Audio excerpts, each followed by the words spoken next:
Hey guys, welcome back to the channel. Today I'm going to show you a safe and effective way to clean your GPU using just a toothbrush and isopropyl alcohol. This method works great for removing dust and thermal paste residue and gunk buildup without damaging anything.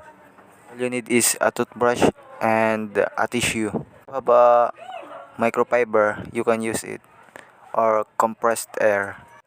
First, let's clean the outside gently. Brush off any dust on the heatsink, fan, blades, and PCB using your dry toothbrush. If you have compressed air, blow up dust as well. Now pour a bit of alcohol into a small container. Dip your toothbrush lightly. I don't have a container, so I will use the direct alcohol. Gently scrub areas with grime or thermal paste, especially around the BRMs, memory chips, or PCIe contacts. The alcohol will evaporate quickly, so don't worry. If you want to go deeper, you can disassemble your GPU by unscrewing the cooler.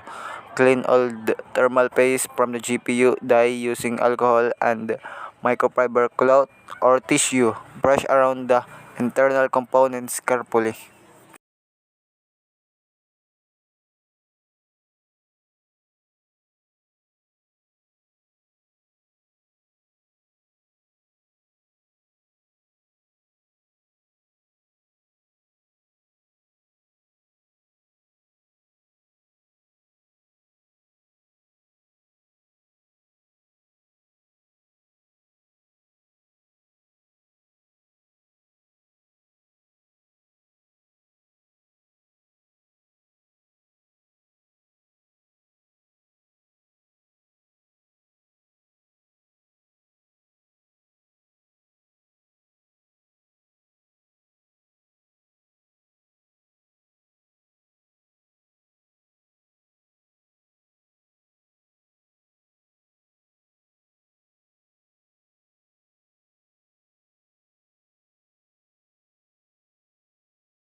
Let the card sit for 10 to 15 minutes to dry fully.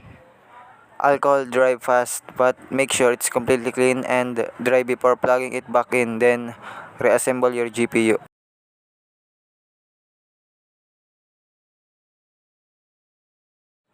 And that's it. Your GPU is now clean and ready to go. If you found this video helpful, drop a like and consider subscribing for more PC maintenance tips.